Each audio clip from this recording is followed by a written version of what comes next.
Hi friends, welcome back to my channel. Chocolate ಅಂದರೆ ಯಾರಿಗೆಲ್ಲ ಇಷ್ಟ ಇಲ್ಲ ಹೇಳಿ? ಎಲ್ರಿಗೂ ಇಷ್ಟ. ಚಿಕ್ಕವರಿಂದ ಹಿಡಿದು ದೊಡ್ಡವ್ರು ಚಾಕ್ಲೇಟ್ ಅಂದ ತಕ್ಷಣ ನಂಗೆ ಬೇಕು ಅಂತಾರೆ ಅಲ್ವಾ? ಸೊ ಹಾಗಾಗಿ ನಾನಿವತ್ತು ನೋಡಿ ಈ ರೀತಿ ಚಾಕ್ಲೇಟ್ ಮಾಡಿ ಮನೆಯಲ್ಲೇ ಸ್ವಲ್ಪ ಡಿಫ್ರೆಂಟಾಗಿ ಹೆಲ್ದಿಯಾಗಿ ಮಾಡ್ತಾ ಇದ್ದೀನಿ. ತಾಯಂದ್ರಿಗೆ ಸ್ವಲ್ಪ ಟೆನ್ಷನ್, ಮಕ್ಕಳು ಚಾಕ್ಲೇಟ್ ತಿಂತಿರ್ತಾರೆ, ಏನಪ್ಪ ಮಾಡೋದು, ಬಿಡ್ಸೋಕ್ಕೆ ಆಗಲ್ಲ ಅಂತ ಹೇಳ್ತೀವಿ ಅಲ್ವಾ? ಆದರೆ ಈ ರೀತಿ ಮಾಡಿ ಕೊಟ್ಟರೆ ಮಕ್ಕಳು ದಿನ ಚಾಕ್ಲೇಟ್ ತಿನ್ನಲಿ ಅಂತ ನಾವೇ ಹೇಳ್ತೀವಿ ಅಲ್ವಾ? ಸೊ ಹಾಗಾಗಿ ಬನ್ನಿ ಯಾವ ರೀತಿ ಮಾಡೋದು ಅಂತ ನೋಡೋಣ. ನೋಡಿ, ಇಲ್ಲಿ ನಾನು ಒಂದು ಮಿಕ್ಸಿ ಜಾರಲ್ಲಿ ಒಂದು ಅರ್ಧ ಕಪ್ಪಷ್ಟು, ಅಂದರೆ 25 ರಿಂದ 30 ಅಥವಾ ಜಾಸ್ತಿ ಕೂಡ ಇರ್ಬೋದು, ಬಾದಾಮಿ, ಅಷ್ಟೇ ಪ್ರಮಾಣದಲ್ಲಿ ಗೋಡಂಬಿ ಮತ್ತು ಇದು ಶೇಂಗಾ ಬೀಜ ಹುರಿದ್ಬಿಟ್ಟು ಸಿಪ್ಪೆ ತೆಗೆದಿಟ್ಟಿದ್ದೆ. ಇದನ್ನು ಆಮೇಲೆ ಯೂಸ್ ಮಾಡ್ತೀನಿ. ಅದಕ್ಕಿಂತ ಮುಂಚೆ ಇದನ್ನು ಸ್ವಲ್ಪ ತರಿತರಿಯಾಗಿ ರುಬ್ಕೊಳ್ಳೋಣ.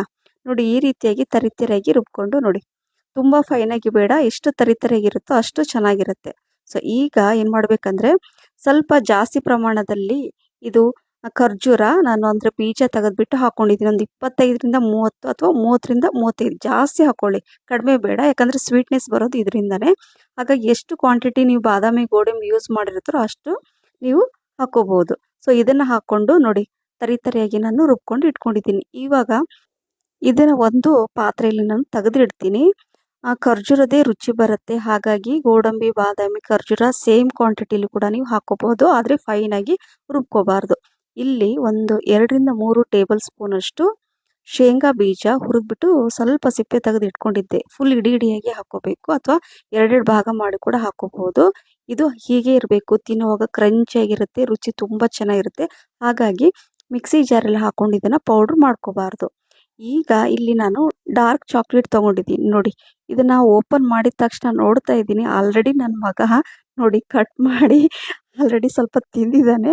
ಎಷ್ಟು ಇಡ್ತೀನೋ ಅದೇ ರೀತಿ ಅವ್ನಿಗೆ ಗೊತ್ತಿಲ್ಲದಂಗೆ ತಿಂದ್ಬಿಟ್ಟಿರ್ತಾನೆ. ಸೊ ಹಾಗಾಗಿ ಚಾಕ್ಲೇಟ್ ತಿನ್ನೋದು ಬಿಡ್ಸೋಕ್ಕಾಗಲ್ಲ. ಹಾಗಾಗಿ ನಾನು ಈ ರೀತಿಯಾಗಿ ಮಾಡ್ತಾಯಿದ್ದೀನಿ. ಎಲ್ಲ ಚಾಕ್ಲೇಟನ್ನು ಈ ರೀತಿಯಾಗಿ ನೋಡಿ ಕಟ್ ಮಾಡಿ ಇಟ್ಕೊಂಡಿದ್ದೀನಿ. ಈಗ ಇಲ್ಲಿ ಅಂದರೆ ಕುಕ್ಕರನ್ನು ಆನ್ ಮಾಡಿ ಒಂದು ಪಾತ್ರೆ ಇಟ್ಟಿದ್ದೀನಿ, ಅದರಲ್ಲಿ ನೀರು ಕೂಡ ಇದೆ. ಸೊ ಆ ನೀರು ಸ್ವಲ್ಪ ಬಿಸಿ ಆಗಬೇಕು. ಇಲ್ಲಿ ಅಂದರೆ ಡಬಲ್ ಬಾಯ್ಲ್ ಅಂತ ಹೇಳ್ತಾರಲ್ಲ, ಆ ರೀತಿಯಾಗಿ ಇಲ್ಲಿ ಮಾಡ್ಕೊಳ್ತಾ ಇದ್ದೀನಿ ನಾನು.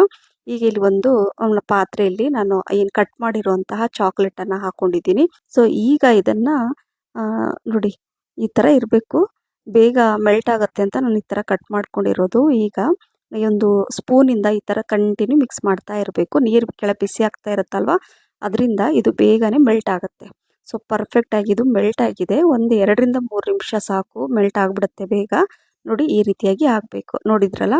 ಸೊ ಎಲ್ಲೂ ಅಂದರೆ ಒಂದೊಂದೇ ಪೀಸ್ ಉಳ್ಕೊಂಡ್ರೆ ಅಷ್ಟು ಚೆನ್ನಾಗಿರಲ್ಲ. ಹಾಗಾಗಿ ಕರೆಕ್ಟಾಗಿ ಇದನ್ನು ಮೆಲ್ಟ್ ಮಾಡಿದ ಮೇಲೆ ಈಗೇನು ರುಬ್ಬಿ ಇಟ್ಟಿದ್ದೀನಲ್ಲ ನಾನು ಮಿಕ್ಸ್ ಮಾಡಿ, ಈ ಡ್ರೈ ಫ್ರೂಟ್ಸ್ ಅದನ್ನೆಲ್ಲ ಇದರಲ್ಲಿ ಫಸ್ಟು ಸ್ವಲ್ಪ ಹಾಕ್ಕೊಂಡೆ, ಮುಕ್ಕಾಲಷ್ಟು. ಯಾಕಂದರೆ ಕಡಿಮೆ ಆಗಬಾರ್ದಲ್ವ, ಹಾಗಾಗಿ ಫಸ್ಟ್ ಒಂದೇ ಸಲ ಹಾಕ್ಕೊಳಕ್ಕೆ ಹೋಗಬೇಡಿ. ಮತ್ತು ಸ್ವಲ್ಪ ಉಳಿದಿರೋದನ್ನೆಲ್ಲ ಹಾಕ್ಕೊಂಡು ಸರಿ ಆಯಿತು. ಇದು ಕರೆಕ್ಟಾಗಿ ಅಂದರೆ ಸಮ ಆಯಿತು, ಜಾಸ್ತಿ ಕಡಿಮೆ ಅಂತ ಏನೂ ಆಗಲಿಲ್ಲ. ಹಾಗಾಗಿ ಒಂದೇ ಸಲ ಹಾಕ್ಕೊಳಕ್ಕೆ ಹೋಗಬೇಡಿ. ಈಗ ಚೆನ್ನಾಗಿ ಮಿಕ್ಸ್ ಮಾಡ್ಕೊಂಡು ಇಟ್ಕೊಂಡಿದ್ದೀನಿ ಸೈಡಲ್ಲಿ. ಕರೆಕ್ಟಾಗಿ ಆಗಿದೆ ಚಾಕ್ಲೇಟು. ಈಗ ಅದು ಬಿಸಿನೇ ಇದೆ, ಸ್ವಲ್ಪ ಬೆಚ್ಚಗಿದೆ. ಮಿಕ್ಸ್ ಮಾಡ್ಕೊಂಡಿದ್ದ ನಂತರ ನೋಡಿ, ಸ್ಪೂನಿಂದ ಆ ಮೋಲ್ಡಲ್ಲಿ ಎಷ್ಟು ಬರುತ್ತಲ್ಲ ಅಷ್ಟು ಕರೆಕ್ಟಾಗಿ ಫಿಲ್ ಮಾಡಬೇಕು. ಸೇಮ್ ಅದೇ ರೀತಿಯಾಗಿ ನಾನು ಎಲ್ಲ ಚಾಕ್ಲೇಟನ್ನು ಆ ಚಾಕ್ಲೇಟ್ ಮೋಲ್ಡಲ್ಲಿ ಫಿಲ್ ಮಾಡಿದ್ದೀನಿ. ನೋಡಿ, ಈ ಥರ, ಅಂದರೆ ಎಲ್ಲ ಒಂದೇ ಸೈಜಲ್ಲಿ ಇರುತ್ತೆ ಅಂತ. ಸೊ ನೋಡಿ, ಈಗ ಇದನ್ನು ಏನು ಮಾಡಬೇಕಂದ್ರೆ, ಇದನ್ನು ಕ್ಲೋಸ್ ಮಾಡಿಬಿಟ್ಟು ನಾನು ಒಂದು 10 ನಿಮಿಷ ಫ್ರೀಝರಲ್ಲಿ ಇಡ್ತೀನಿ, ಬೇಗ ಆಗಲಿ ಅಂತ ಅಷ್ಟೇ. ಈಗ ಒಂದು 10 ನಿಮಿಷ ಅದನ್ನು ಫ್ರೀಝರಲ್ಲಿ ಇಟ್ಟಿದ್ದೀನಿ. ಸ್ವಲ್ಪ ಉಳಿದಿತ್ತಲ್ವ ಚಾಕ್ಲೇಟ್, ಅದು ಮೋಲ್ಡ್ ಇಲ್ಲ ಅಂದರೆ ಏನು ಮಾಡಬೇಕು ಅಥವಾ ಟೆನ್ಷನ್ ಬೇಡ. ನೋಡಿ, ನಾನು ತೋರಿಸ್ತಾ ಇದ್ದೀನಿ ಉಳಿದಿರೋದನ್ನು. ಈ ಥರ ರೌಂಡ್ ಮಾಡಿ ಇಟ್ಕೊಳ್ಳಿ. ಇದನ್ನು ಇಟ್ಕೊಂಡು ಇದನ್ನು ಫಸ್ಟು ಫ್ರಿಜ್ಜಲ್ಲಿ ಇಟ್ಬಿಡಿ. ಈ ಥರ ಶೇಪಲ್ಲಿ ಕೂಡ ನೀವು ಮಾಡ್ಕೋಬೋದು. ಸೊ ಈಗ ನಾನು ಒಂದು 10 ನಿಮಿಷ ಬಿಟ್ಟು ಏನು ಚಾಕ್ಲೇಟ್ ಮೋಲ್ಡಲ್ಲಿ ಅದು ಹಾಕಿದ್ದಲ್ಲ ಚಾಕ್ಲೇಟು, ಅದನ್ನೆಲ್ಲ ತೆಗೆದ್ಬಿಟ್ಟು ಇಲ್ಲಿ ನೋಡಿ ತೋರಿಸ್ತಾ ಇದ್ದೀನಿ. ಕರೆಕ್ಟಾಗಿ ಇದು ಆಗಿದೆ. ಈಗ ಒಂದೊಂದಾಗಿ ಈ ಥರ ಕೆಳಗಡೆ ಪ್ರೆಸ್ ಮಾಡಿದರೆ ಅದು ಓಪನ್ ಆಗಿಬಿಡುತ್ತೆ. ಸೊ ನೋಡಿ, ಇದೇ ರೀತಿಯಾಗಿ ನಾನೆಲ್ಲ ಓಪನ್ ಅಂದರೆ ತೆಗೆದು ಇಡ್ತಾ ಇದ್ದೀನಿ. ಸೊ ಈಗ ಏನು ಮಾಡ್ತಾ ಇದ್ದೀನಿ ಅಂದರೆ, ಒಂದೊಂದೇ ತೆಗೆದು ಲೇಟ್ ಆಗುತ್ತೆ ಅಂತ ಅಂದ್ಕೊಂಡು ಈಗ ಎಲ್ಲ ಈ ಥರ ಮಾಡ್ತಾಯಿದ್ದೀನಿ ನೋಡಿ, ಪ್ರೆಸ್ ಮಾಡ್ತಾಯಿದ್ದೀನಿ, ಅದೆಲ್ಲ ಕೆಳಗಡೆ ಬೀಳ್ತಾ ಇದೆ. ಅಂದರೆ ಈ ಚಾಕ್ಲೇಟ್ ಕರೆಕ್ಟಾಗಿ ಪರ್ಫೆಕ್ಟಾಗಿ ಬಂದಿದೆ ಅಂತ, ಎಲ್ಲೂ ಅಂಟ್ಕೊಂಡಿಲ್ಲ, ತುಂಬ ಚೆನ್ನಾಗಿ ಬಂದಿದೆ. ಅಂದರೆ ಡ್ರೈ ಫ್ರೂಟ್ಸ್, ಆಮೇಲೆ ಖರ್ಜೂರ, ಚಾಕ್ಲೇಟ್ ಎಲ್ಲ ಕರೆಕ್ಟಾಗಿ ಆಗಿದೆ. ಹಾಗಾಗಿ ಯಾವುದು ಹೆಚ್ಚು ಕಡಿಮೆ ಬೇಡ, ನೋಡಿಕೊಂಡು ನೀವು ಯೂಸ್ ಮಾಡ್ಬೋದು, ಹಾಕ್ಕೋಬೋದು ಅದರಲ್ಲಿ. ನೋಡಿ, ಪರ್ಫೆಕ್ಟಾಗಿ ಚಾಕ್ಲೇಟ್ ರೆಡಿಯಾಗಿದೆ. ಎಲ್ಲ ಒಂದೇ ಸೈಜಲ್ಲಿದೆ ಅಲ್ವಾ? ಹಾಗಾಗಿ ನಾನು ಆ ಚಾಕ್ಲೇಟ್ ಆ ಮೋಲ್ಡನ್ನು ಯೂಸ್ ಮಾಡಿದೆ, ಮತ್ತು ಬೇಗ ಆಗುತ್ತೆ. ಈಗ ಇದೇ ರೀತಿ ಮಾಡಿಬಿಟ್ರೆ ಅಷ್ಟು ಚಾಕ್ಲೇಟ್ ಮಕ್ಕಳು ಈ ಥರ ಕೊಟ್ಟರೆ ತಿನ್ನಲ್ಲ ಅಲ್ವಾ? ಮತ್ತು ಅವ್ರಿಗೆ ಇಷ್ಟನೂ ಆಗಲ್ಲ. ಸೊ ಹಾಗಾಗಿ ಅವ್ರಿಗೆ ಇನ್ನೂ ಚೆನ್ನಾಗಿ ಅಟ್ರಾಕ್ಟಿವ್ ಈ ಮನೆಯಲ್ಲಿ ಮಾಡಿದಂತಲೇ ಗೊತ್ತಾಗಲ್ಲ ಮಕ್ಕಳಿಗೆ, ನಾನು ಮಾಡಿದ ರೀತಿಯಲ್ಲಿ ಮಾಡಿದರೆ.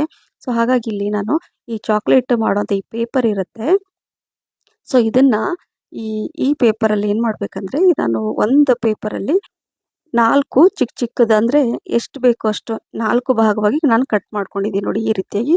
ಅಂದರೆ ಫೋಲ್ಡ್ ಮಾಡಲಿಕ್ಕೆಲ್ಲ ಕರೆಕ್ಟಾಗಿ ಆಗಬೇಕು. ಚಿಕ್ಕ ಚಿಕ್ಕದಾಗಿ ಕಟ್ ಮಾಡಿಬಿಟ್ರೆ ಸರಿಯಾಗಲ್ಲ. ನೋಡಿ ಈಗ ಒಂದು ಚಾಕ್ಲೇಟನ್ನು ನಾನು ಕಟ್ ಮಾಡಿರುವ ಆ ಚಾಕ್ಲೇಟ್ ಪೇಪರಲ್ಲಿ ಅಂದರೆ ಅದರಲ್ಲಿ ಹಾಕ್ಕೊಂಡು ತೋರಿಸ್ತಾ ಇದ್ದೀನಿ ನೋಡಿ. ಈ ರೀತಿಯಾಗಿ ಕರೆಕ್ಟಾಗಿ ಮಧ್ಯದಲ್ಲಿ ಇಟ್ಕೋಬೇಕು. ನಂತರ ಈ ಥರ ಫೋಲ್ಡ್ ಮಾಡ್ಕೋಬೇಕು. ನೋಡಿ ಈ ರೀತಿಯಾಗಿ ಬರುತ್ತೆ. ಈ ಚಾಕ್ಲೇಟ್ ಎಲ್ಲ ನೋಡಿ ಅಲ್ವಾ? ಸೊ ಇಷ್ಟು ಚೆನ್ನಾಗಿ ಅನಿಸುತ್ತೆ. ಈ ರೀತಿ ಕೊಟ್ಟರೆ ನಿಜವಾಗ್ಲೂ ಮಕ್ಕಳಿಗೆ ನಂಬಿಕೆನೇ ಬರಲ್ಲ ನಾವು ಇದು ಮನೇಲಿ ಮಾಡಿ ಕೊಟ್ಟಿದ್ದೀವಂತ. ಹಾಗಾಗಿ ನಾನು ಎಲ್ಲ ಚಾಕ್ಲೇಟನ್ನು ಇದೇ ರೀತಿಯಾಗಿ ಕಲರ್ ಪೇಪರ್ ಇದೆ, ಸೊ ಅದರಲ್ಲೆಲ್ಲ ನಾನು ಹಾಕಿಬಿಟ್ಟು ಈ ರೀತಿಯಾಗಿ ನೋಡಿ ಫೋಲ್ಡ್ ಮಾಡಿ ಇಟ್ಕೊಳ್ತಾ ಇದ್ದೀನಿ. ತುಂಬ ಖುಷಿ ಆಯಿತು ನಾನು ಈ ರೀತಿಯಾಗಿ ಮಕ್ಕಳಿಗೆ ಕೊಟ್ಟಾಗ. ಸ್ಕೂಲಿಂದ ಬಂದ ತಕ್ಷಣ ಮಮ್ಮ ಒಂದು ಚಾಕ್ಲೇಟ್ ತೊಗೊಳ್ಳ ಅಂತ ಕೇಳಿಬಿಟ್ಟು ತಿಂತಾರೆ. ಸೊ ಹಾಗಾಗಿ ನಾನು ಇಲ್ಲ ಅಂತ ಹೇಳೋಕ್ಕೆ ಆಗಲ್ಲ, ಆಯಿತು ತಿನ್ನು ಅಂತ ಹೇಳ್ತೀನಿ. ಸೊ ಹಾಗಾಗಿ ಮಕ್ಕಳಿಗೆ ಚಾಕ್ಲೇಟ್ ಬಿಡ್ಸೋಕ್ಕಂತೂ ಆಗಲ್ಲ. ಹಾಗಾಗಿ ಈ ರೀತಿಯಾಗಿ ನಾವು ತಾಯಂದಿರು ಹೆಲ್ದಿಯಾಗಿ ಮಾಡಿಕೊಟ್ರೆ ಹೇಗಿರುತ್ತೆ ಹೇಳಿ? ಸೊ ನೋಡಿದ್ರಲ್ಲ, ಇದೇ ರೀತಿಯಾಗಿ ನಾನು ಎಲ್ಲ ಚಾಕ್ಲೇಟನ್ನು ಮಾಡಿ ಇಟ್ಕೊಂಡಿದ್ದೀನಿ. ಸೊ ಹಾಗಾಗಿ ಈ ರೆಸಿಪಿ ನಿಮಗೆ ಇಷ್ಟ ಆಗಿದ್ದರೆ ಲೈಕ್, ಶೇರ್, ಕಮೆಂಟ್ಸ್ ಮತ್ತು ಸಬ್ಸ್ಕ್ರೈಬ್ ಮಾಡಿ. ಹಾಗೆ ನಿಮ್ಮ ಫ್ರೆಂಡ್ಸ್ ಮತ್ತು ಫ್ಯಾಮಿಲಿ ಕೂಡ ಶೇರ್ ಮಾಡಿ. ಫೇಸ್ಬುಕ್ ಪೇಜ್ ಕೂಡ ಫಾಲೋ ಮಾಡಿ. ಈಗ ನೋಡಿ ಎಲ್ಲ ಚಾಕ್ಲೇಟ್ ಈ ಥರ ಇಟ್ಕೊಂಡಲ್ಲ, ಸ್ವಲ್ಪ ಚಾಕ್ಲೇಟ್ ಉಳಿದಿತ್ತು ರೌಂಡ್ ಶೇಪಲ್ಲಿ ಮಾಡಿಟ್ಟಿದ್ನಲ್ಲ, ಸೊ ಅದನ್ನು ನೋಡಿ ಈ ಥರ ಕವರಲ್ಲಿ ಹಾಕಿ ಈ ರೀತಿ ಕೂಡ ಮಾಡ್ಕೋಬೋದು. ನೋಡಿ 2 ರೀತಿಯಲ್ಲಿ ತೋರಿಸ್ತಾ ಇದ್ದೀನಿ. ನಿಮ್ಗೆ ಯಾವ ರೀತಿ ಬೇಕೋ ಆ ರೀತಿಯಾಗಿ ಚಾಕ್ಲೇಟನ್ನು ಮಾಡಿ ನೀವು ಇಡ್ಬೋದು. ಸೊ ಮಕ್ಕಳಿಗೆ ಯಾವ ರೀತಿ ಇಷ್ಟ ಆಗುತ್ತೋ ಆ ರೀತಿಯಾಗಿ ಮಾಡಿ ಕೊಡಿ. ಸೊ ನೋಡಿದ್ರಲ್ಲ, ಎಲ್ಲ ರೀತಿ ನಾನು ಅಂದರೆ ಎಲ್ಲ ಚಾಕ್ಲೇಟನ್ನು ಈ ಥರ ಮಾಡಿ ನಾನು ಇಟ್ಕೊಂಡಿದ್ದೀನಿ. ಸೊ ಚಾಕ್ಲೇಟ್ ರೆಸಿಪಿ ನಿಮ್ಗೆ ಇಷ್ಟ ಆಗಿದೆ ಅಂತ ಅಂದ್ಕೊಂಡಿದ್ದೀನಿ ನೋಡಿ ಅಲ್ವಾ? ಸೊ ಕಲರ್ ಪೇಪರಲ್ಲಿ ಮಕ್ಕಳಿಗೆ ಒಂಥರ ಕಲರ್ಫುಲ್ಲಾಗಿರುತ್ತೆ ಈ ಚಾಕ್ಲೇಟ್. ಸೊ ಹಾಗಾಗಿ ಮಿಸ್ ಮಾಡದೆ ನೀವು ಒಮ್ಮೆ ಟ್ರೈ ಮಾಡಿ, ಖಂಡಿತವಾಗ್ಲೂ ನಿಮಗೂ ಇಷ್ಟ ಆಗುತ್ತೆ. ಮತ್ತೆ ಇನ್ನೊಂದು ರೆಸಿಪಿ ಜೊತೆ ಸಿಗ್ತೀನಿ. Thank you for watching. Bye, take care.